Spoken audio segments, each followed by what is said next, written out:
Assalamualaikum semuanya. Sebelumnya di sini ada yang tahu nggak sih apa itu komunikasi? Menurut Robbins dan Timothy, komunikasi merupakan suatu proses penyampaian informasi atau gagasan serta makna yang terkandung di dalamnya sehingga makna tersebut dapat dipahami dan diterima oleh penerima. Nah, teman-teman, komunikasi ini terbagi menjadi dua, ada komunikasi verbal dan komunikasi nonverbal. Yang pada kesempatan kali ini akan dibahas oleh kelompok 2 mengenai pemahaman komunikasi verbal dan komunikasi nonverbal. Maka untuk mempersingkat waktu, izinkan saya terlebih dahulu memperkenalkan anggota-anggota dari kelompok 2. Yang pertama ada Nabila Meganur, yang kedua ada saya sendiri Nabila Rifda Azwara, yang ketiga ada Sita Rosita, yang keempat Tasya Febriana, dan yang terakhir ada Winda Wahyuni. Dan mari kita masuk ke pembahasan yang pertama yang akan dibahas oleh Tasya Febriana mengenai pengertian komunikasi verbal dan nonverbal. Kepada Tasya Febriana, waktu dan tempat saya persilahkan. Sebelumnya, terima kasih kepada saudari moderator. Di sini saya akan menjelaskan apa itu komunikasi verbal dan komunikasi nonverbal. Komunikasi verbal adalah komunikasi yang menggunakan kata-kata baik secara lisan ataupun tulisan. Komunikasi verbal adalah komunikasi berupa kata-kata yang diucapkan secara langsung atau berbicara, bisa juga dilakukan secara face-to-face atau menggunakan media perantara. Contohnya berinteraksi menggunakan sosial media atau telepon genggam. Sedangkan komunikasi verbal melalui tulisan bisa juga menggunakan media surat ataupun postcard, chatting di media sosial, dan sebagainya. Komunikasi verbal paling banyak digunakan dalam hubungan antar manusia untuk mengungkapkan perasaan, emosi, pemikiran, gagasan, fakta, data, dan informasi, serta menjelaskannya, saling bertukar perasaan dan pemikiran, saling berdebat, dan bertengkar. Unsur penting dalam komunikasi verbal ada dua, yaitu kata dan bahasa. Pertama, kata. Kata merupakan lambang terkecil dari bahasa. Kata merupakan lambang yang mewakili sesuatu hal, baik itu orang, barang, kejadian, atau keadaan. Dua adalah bahasa. Bahasa adalah suatu sistem lambang yang memungkinkan orang berbagi makna. Dalam komunikasi verbal, lambang bahasa yang dipergunakan adalah bahasa lisan, tertulis pada kertas, ataupun elektronik.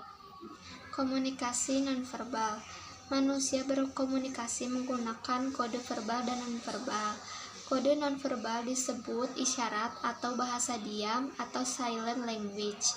Komunikasi nonverbal adalah transfer informasi melalui penggunaan bahasa tubuh, termasuk kontak mata, ekspresi wajah, hingga gerakan tubuh. Melalui komunikasi nonverbal, kita bisa mengetahui suasana emosional seseorang, apakah ia sedang bahagia, marah, sedih, atau bingung. Komunikasi nonverbal lebih sering terjadi dalam komunikasi secara langsung atau face-to-face. Sebenarnya, dalam komunikasi menggunakan media digital, komunikasi nonverbal sering sekali tidak mungkin dilakukan. Contohnya, ketika kita sedang melakukan chatting, tidak mungkin kita bisa melihat ekspresi lawan bicara kita atau mendengar intonasi suaranya.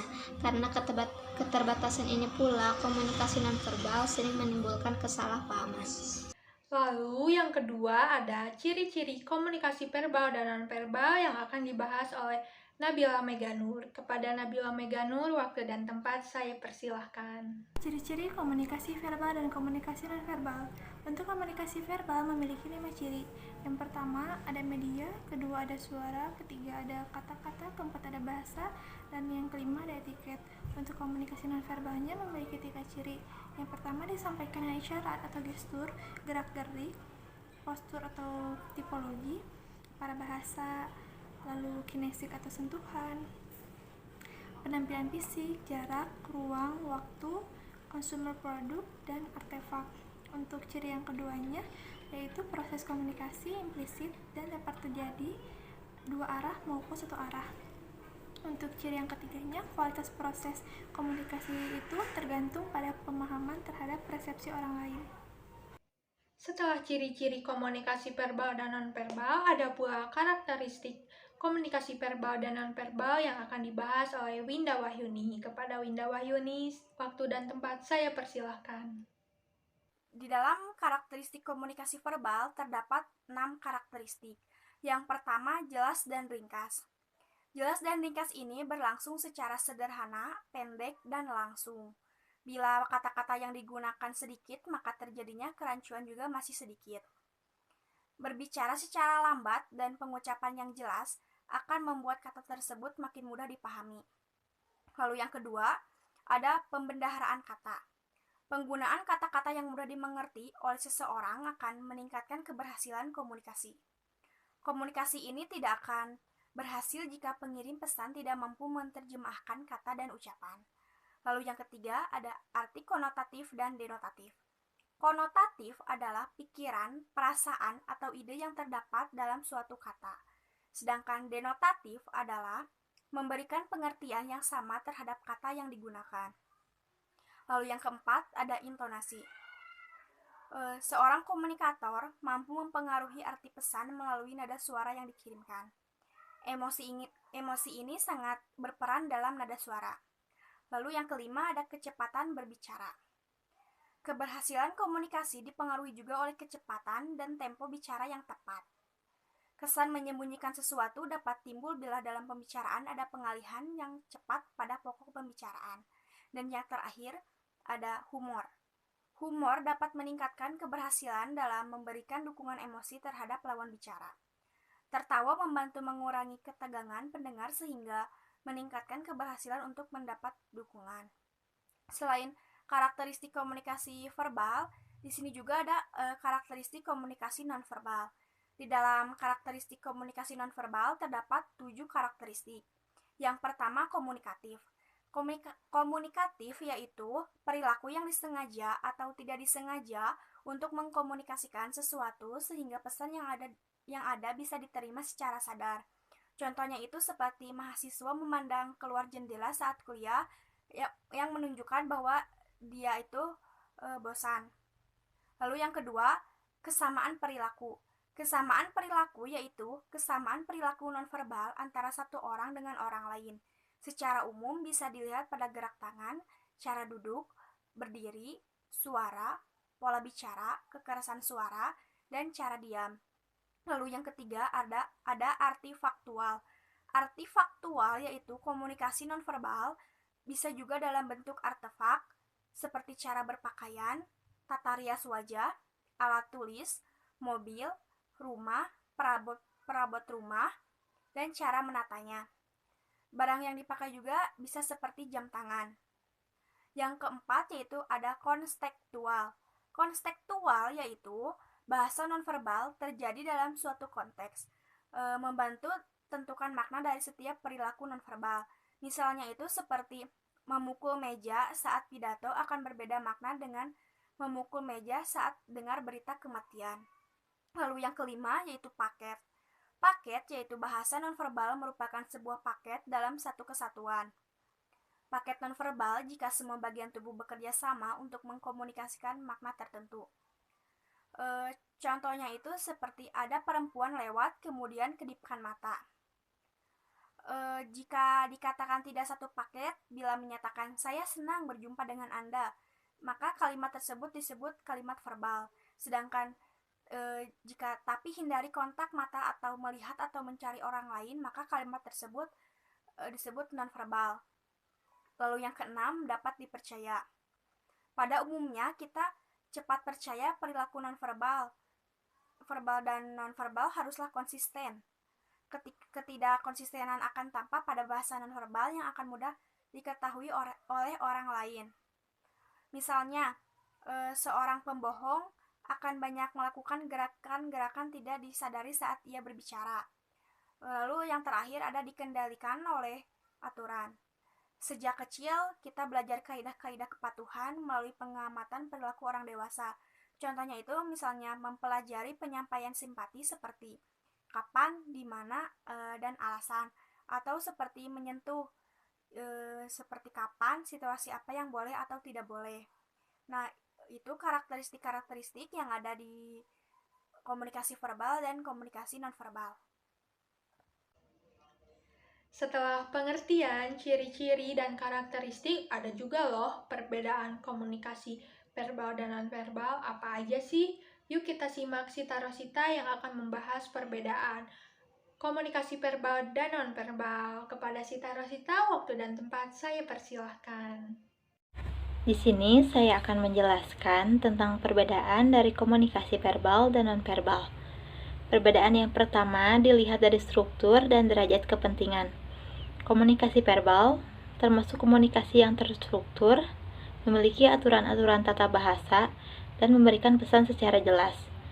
Sedangkan pada komunikasi nonverbal, tidak terstruktur dan tidak memiliki pola-pola yang khusus. Perbedaan yang kedua yaitu dilihat dari diskresi dan keberlangsungan. Komunikasi verbal memiliki titik awal dan titik akhir. Sedangkan komunikasi nonverbal tidak berawal dan tidak berakhir karena berlangsung secara terus-menerus tanpa adanya interupsi. Perbedaan yang ketiga dilihat dari peluang terjadinya kesalahpahaman. Komunikasi verbal memiliki makna yang pasti sehingga dapat meminimalisir kesalahan penafsiran. Sedangkan pada komunikasi nonverbal memiliki ribuan ekspresi wajah yang dapat dibuat hanya dengan 20 otot wajah, sehingga dapat menjadi peluang terjadinya kesalahan penafsiran. Perbedaan yang keempat dilihat dari proses neurofisiologis. Komunikasi verbal ditafsirkan oleh otak kiri yang dapat membantu dalam melakukan analisis. Sedangkan komunikasi nonverbal ditafsirkan oleh otak kanan. Oleh karena itu, penafsiran yang terjadi melibatkan berbagai kegiatan ruang, gambar, dan gestalt dalam otak yang menciptakan berbagai macam respon. Perbedaan yang kelima dilihat dari durasi waktu yang dibutuhkan. Komunikasi verbal berlangsung secara cepat dan efisien, sedangkan komunikasi nonverbal memakan waktu yang lebih lama bila dibandingkan dengan komunikasi verbal. Perbedaan yang keenam dilihat dari kesalahpahaman berdasarkan waktu dan situasi. Komunikasi verbal memiliki umpan balik segera dan sangat minimal terjadi kesalahpahaman. Sedangkan pada komunikasi nonverbal tidak selalu terjadi umpan balik sehingga sangat mungkin terjadi kesalahpahaman. Perbedaan yang ketujuh dilihat dari presensi dan jarak. Komunikasi verbal dapat digunakan dalam berbagai bentuk seperti surat, chat, telepon, dan lain-lain. Jarak tidak menjadi masalah dalam komunikasi verbal. Sedangkan komunikasi nonverbal tidak dapat terjadi dalam jarak yang terlalu lebar. Perbedaan yang kedelapan dilihat dari bukti dan dokumentasi. Komunikasi verbal dapat disampaikan secara keras dan orang lain dapat menyaksikannya. Oleh karena itu, komunikasi verbal dapat didokumentasikan dan menjadi barang bukti. Sedangkan komunikasi nonverbal tidak dapat didokumentasikan dan dijadikan barang bukti. Perbedaan yang kesembilan dilihat dari penggunaan. Komunikasi verbal yang digunakan oleh manusia hanya sekitar 7% saja dari keseluruhan komunikasi yang dilakukan. Sedangkan komunikasi nonverbal sangat penting dibandingkan komunikasi verbal. Hal ini dibuktikan dengan hasil studi yang dilakukan oleh Albert Mehrabian yang menunjukkan bahwa sebanyak 93% dari komunikasi yang dilakukan oleh manusia adalah komunikasi nonverbal. Perbedaan yang ke-10 dilihat dari tujuan. Komunikasi verbal utamanya ditujukan untuk menginformasikan pengetahuan, karena kata-kata sangatlah berpengaruh. Sedangkan komunikasi nonverbal dapat digunakan untuk mengekspresikan kedekatan dan emosi. Yang terakhir ada faktor-faktor yang mempengaruhi kelancaran komunikasi verbal dan komunikasi nonverbal yang akan dibahas oleh saya sendiri. Yang pertama ada faktor inteligensi. Orang-orang dengan inteligensi yang tinggi biasanya memiliki pembendaharaan kata yang lebih banyak dibandingkan dengan orang-orang yang memiliki inteligensi rendah. Yang kedua ada faktor budaya. Seperti yang kita ketahui, Indonesia memiliki keragaman budaya yang tentunya dengan bahasanya masing-masing. Contohnya seperti bahasa Sunda, bahasa Jawa, dan masih banyak lagi. Yang ketiga ada faktor pengetahuan. Orang-orang yang memiliki pengetahuan yang banyak akan mendorong mereka berbicara lancar dengan pembendaharaan kata yang mereka miliki. Yang keempat ada faktor kepribadian. Orang-orang dengan kepribadian pemalu atau introvert tentunya akan lebih sedikit berbicara dibandingkan dengan orang-orang yang memiliki kepribadian ekstrovert. Yang kelima ada faktor biologis. Orang-orang yang memiliki kelainan seperti tunawicara tentunya akan menghambat mereka saat berkomunikasi dengan orang lain. Dan yang terakhir ada faktor pengalaman. Orang-orang yang memiliki banyak pengalaman berkomunikasi, baik secara individu, massa, atau dengan orang lain, tentunya mereka akan berbicara sangat lancar saat berkomunikasi. Berikut pembahasan yang dapat kelompok 2 sampaikan, semoga dapat dipahami oleh kalian, dan jika ada pertanyaan bisa disampaikan di bawah kolom komentar. Terima kasih. Wassalamualaikum warahmatullahi wabarakatuh.